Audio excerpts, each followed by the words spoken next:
One small step for man, one giant leap for mankind. આ શબ્દો હતા નીલ આર્મસ્ટ્રોંગના.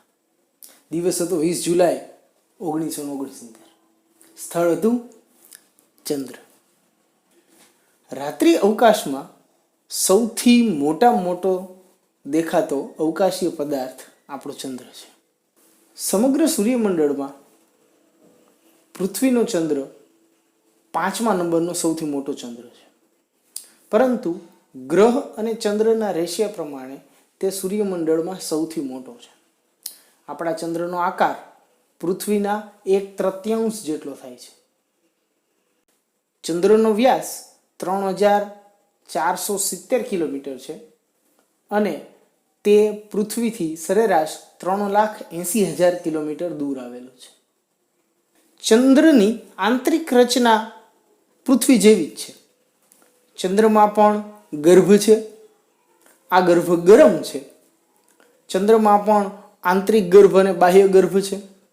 ચંદ્રમાં પણ ગર્ભની ઉપર મેન્ટલ કહેવાતો ક્રસ્ટ છે અને એની ઉપર જમીનનું સ્તર છે. ફેર એટલો છે કે પૃથ્વીમાં લાવા રસની જે પરત છે, લાવા રસનું જે સ્તર છે એ એક્ટિવ છે અને ચંદ્રમાં આ લાવા રસનું સ્તર ઠરી ચૂક્યું છે. ઉપરાંત ચંદ્રનો ગર્ભ પણ 350 કિલોમીટર જેટલો ખૂબ નાનો છે.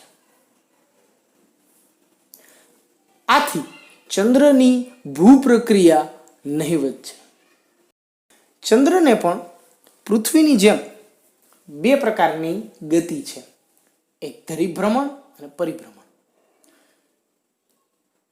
તમે રાત્રિ અવકાશમાં અવલોકન કર્યું હશે તો તમે જોયું હશે કે ચંદ્રની એક સાઈડ આપણને દેખાય છે. અહીંયા એક મોટો પ્રશ્ન એ થાય કે જો ચંદ્ર ધરીભ્રમણ કરે છે તો પૃથ્વીમાં રહેતા લોકોને હંમેશા ચંદ્રની એક જ બાજુ કેમ દેખાય છે? આનું કારણ છે ટાઇડલ લોક કહેવાતી પરિસ્થિતિ. થાય છે એવું કે ચંદ્રનું ધરીભ્રમણ અને ચંદ્રનું પરિભ્રમણ આ બંનેનો સમય સરખો છે. આ બંનેનો સમય સરખો હોવાથી ચંદ્રની ફક્ત એક જ બાજુ આપણને દેખાય છે. ચંદ્રની જે બાજુ આપણને દેખાતી નથી એને ડાર્ક સાઇડ કહેવામાં આવે છે. લાંબા સમય સુધી મનુષ્ય માટે આ બાજુ રહસ્યની બાજુ. ચંદ્રની દેખીતી બાજુ જે છે એના મુખ્યત્વે 2 પ્રકાર પાડી શકાય, એક હાઈલેન્ડ અને એક મરિયા.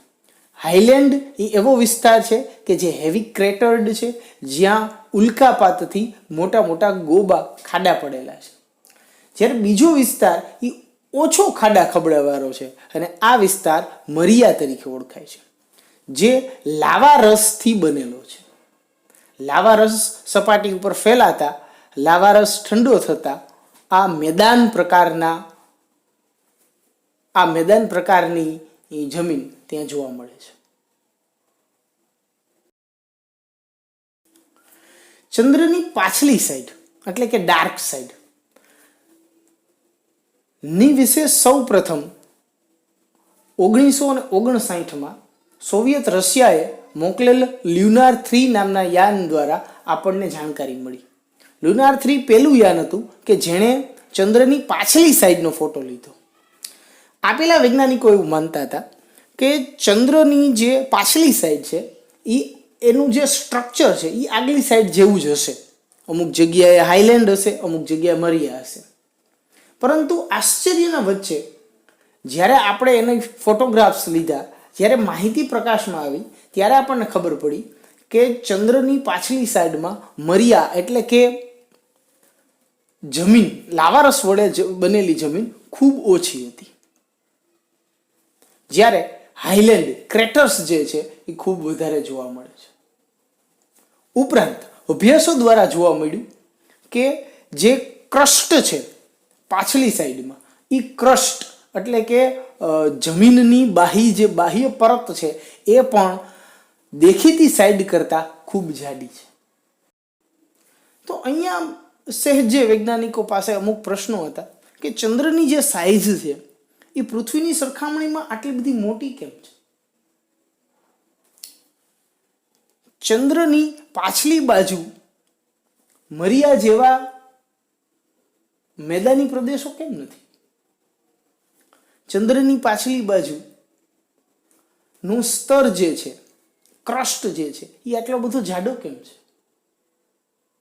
આ બધા પ્રશ્નોના જવાબ ચંદ્ર કેવી રીતે બન્યું, એટલે કે 4.5 અબજ વર્ષ પહેલાની પ્રક્રિયામાં છુપાયેલા છે. ચંદ્ર કેવી રીતે બન્યો એના ઘણા બધા ખ્યાલો છે, પરંતુ સૌથી પ્રચલિત ખ્યાલ જાયન્ટ ઇમ્પેક્ટ હાઇપોથેસિસ છે. આ થિયરીમાં એમ માનવામાં આવે છે, અને જેના પુરાવા પણ છે, કે 4.5 અબજ વર્ષ પહેલા પૃથ્વી સાથે એક મંગળ સાઇઝનો ગ્રહ ટકરાણો. આ સમય પહેલા પૃથ્વી છે એ ધીમે ધીમે ઠરી રહી હતી, પણ પૃથ્વીને કોઈ ચંદ્ર ન હતો. આ જે સંભવિત ગ્રહ છે કે જેની પૃથ્વી સાથે ટક્કર થઈ, એને થિયા એવું નામ આપવામાં આવ્યું છે. અને આ ટક્કર એટલી પ્રચંડ હતી કે થિયા જે પ્રપોઝડ ગ્રહ છે એનો નામો નિશાન મટી ગયું. અને આ થિયાનો જે ઇનર કોર છે એ પૃથ્વી સાથે મર્જ થઈ ગયું, અને પૃથ્વી અને આ થિયા આ બંનેની જબરદસ્ત ટક્કર પછી જે કાટમાળ વધ્યો, અવકાશમાં જે કાટમાળ ફેલાણો, આ કાટમાળમાંથી ચંદ્ર બન્યો. એટલે ચંદ્ર ફક્ત પૃથ્વીમાંથી નથી બન્યો, પણ પૃથ્વી અને આ થિયા નામના ગ્રહનું મિશ્રણ છે. આના પુરાવા ચંદ્ર ઉપર ગયેલા અવકાશ યાત્રીઓ દ્વારા જે ખડકો લાવવામાં આવ્યા એના અભ્યાસ ઉપરથી મળ્યા. આ ખડકોની અંદર અલગ જ પ્રકારના ઓક્સિજનના આઇસોટોપ મળ્યા છે, જે પૃથ્વી ઉપર જોવા નથી મળતા. ઉપરાંત જ્યારે ચંદ્ર બન્યો ત્યારે ચંદ્ર પૃથ્વીથી ફક્ત 20,000 કિલોમીટર જ દૂર હતો.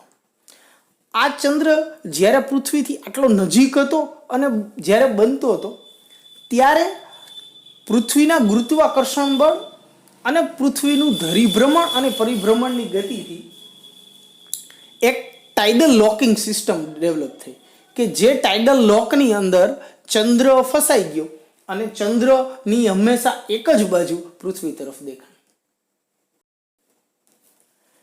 જ્યારે આ ટક્કર થઈ ત્યારે આટલી ટક્કર એટલી પ્રચંડ હતી કે પૃથ્વીની સમગ્ર સપાટી લાવા રસમાં ફેરવાઈ ગઈ અને પૃથ્વી ખૂબ ગરમ બની ગઈ, એક ધગધગતો ગોળો પાછી બની ગઈ.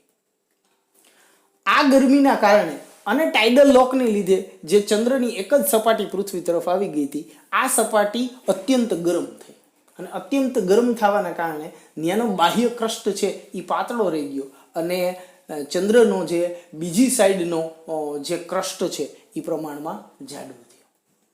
ઉપરાંત 3.5 અબજ વર્ષ પહેલા જે હેવી ઉલ્કાપાત થયો, આ ઉલ્કાપાતને કારણે ચંદ્રની ઠેકાણે મોટા મોટા ખાડા પડ્યા. દેખીતી બાજુ તરફ ક્રસ્ટ થોડોક પાતળો હતો, આથી ન્યા જે ખાડા પડ્યા એ ખાડામાંથી લાવારસ બહાર નીકળ્યો, અને સમયાંતરે આ લાવારસ ઠરતા ન્યા મરિયા નામના જે મેદાની પ્રદેશો છે એ બન્યા. જ્યારે પાછલી સાઈડ ચંદ્રની થોડી જાડી હતી, આથી ત્યાં ઉલ્કાપાત થવા છતાં લાવા બહાર ન નીકળી શક્યો, અને લાવા બહાર ન નીકળી શક્યો એટલે આજે એ જે પાછલી સાઈડ છે ત્યાં આવા લાવા રસ ઠરતા જે જમીન બનવી જોઈએ, જે મરિયા બનવું જોઈએ, એ બન્યું નથી. આમ આ થિયરી દ્વારા આ બધા પ્રશ્નોના જવાબ આપણને મળે છે. ની સપાટીને ફક્ત બે જ વિભાગમાં, એટલે કે મેદાની પ્રદેશો મરિયા અને ખાડા ખબડાવાળા પ્રદેશો હાઈલેન્ડમાં વેચવો વ્યાજબી નથી, કારણ કે આ સિવાય પણ ચંદ્ર ઉપર ઘણું બધું છે. ચંદ્ર ઉપર પર્વતો છે, પર્વતમાળાઓ છે, ચંદ્ર ઉપર નદી જેવા આકારો છે જે લાવારસના વહેવાથી બન્યા છે. આ સિવાય ચંદ્ર પર મોટા મોટા ક્રેટર્સ છે, જેમાં ટાઇકો નામનું જે ક્રેટર્સ છે, જે ખાડો છે, એ 1500 કિલોમીટર પહોળો છે, જેને આપણે નરી આંખે પણ જોઈ શકીએ છીએ.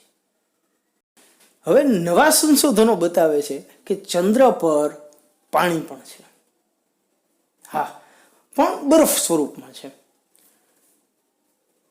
નાસા એવું વિચારી રહી છે કે ડીપ સ્પેસ મિશન માટે, એટલે કે એવા મિશનો કે જે ચંદ્રની બહારના છે, દાખલા તરીકે મંગળ ઉપર જવું કે એથી આગળ જવું, તો ડીપ સ્પેસ મિશન માટે પૃથ્વીની નજીક એક લોન્ચ પેડની જરૂર છે.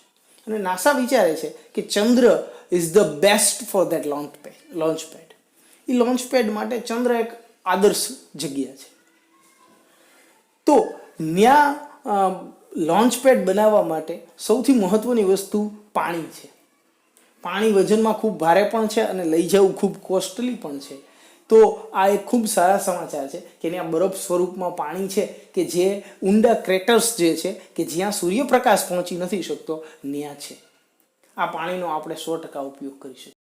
ભારત 2021માં પોતાનું સ્વમાનવ અંતરિક્ષ યાન ગગનયાન લોન્ચ કરવા જઈ રહ્યું છે.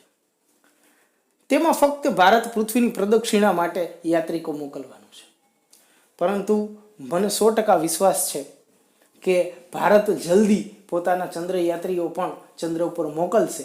અને હું એવું પણ માનું છું કે કદાચ ભવિષ્યના ચંદ્રયાત્રીઓ અત્યારના વિદ્યાર્થીઓ પણ હોઈ શકે કે જેઓને ગણિત વિજ્ઞાનમાં ખૂબ રુચિ હોય.